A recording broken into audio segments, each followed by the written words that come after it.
আসসালামু আলাইকুম। আপনাদের সকলকে ইজি লাইফ ইউটিউব চ্যানেলে স্বাগতম। আপনি কি ক্যাপকাট দিয়ে ভিডিও বানাতে চাচ্ছেন কিন্তু বাংলা লিখতে পারছেন না, ইংরেজি ছাড়া কিছুই লেখা যায় না? চিন্তারও কোনো কারণ নেই।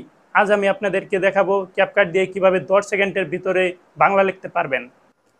তো আপনারা দেখতে থাকুন। এখন আমি চলে যাচ্ছি আমার ফোনের হোম স্ক্রিনে। তো প্রথমে ক্যাপকাটটা ওপেন করে নিউ প্রজেক্টে চাপ দিবেন। তারপর যে ভিডিওটা এডিট করবেন সেই ভিডিওটা সিলেক্ট করে নেবেন।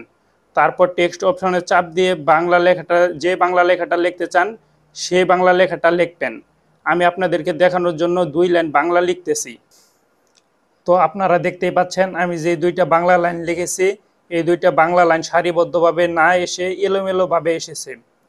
তো বাংলা লেখাটি ঠিক করার জন্য প্রথমে সেটিং অপশনে চাপ দিন এবং যে আরবি ভাষাটা আছে সেই ভাষাটা সিলেক্ট করুন। তারপর ক্যাপকাট থেকে বের হয়ে যান। পরে আবার নতুন করে ক্যাপকাটে ঢুকুন। তারপর যে ভিডিওটা আপনি এডিট করেছেন সেই ভিডিওটাতে আবার যান। দেখবেন যে এলোমেলো লাইনগুলো ছিল সেই লাইনগুলো আবার ঠিক হয়ে গেছে। তো আপনারা দেখতেই পেলেন কিভাবে আমি খুব সহজেই ক্যাপকাটে বাংলা লেখার সমস্যাটা সমাধান করে ফেললাম। তো আপনারা এরকম সমস্যার খুব সহজেই সমাধান পেতে আমার এই ছোট্ট চ্যানেলটাকে সাবস্ক্রাইব করে পাশে থাকবেন। ধন্যবাদ। আসসালামু আলাইকুম।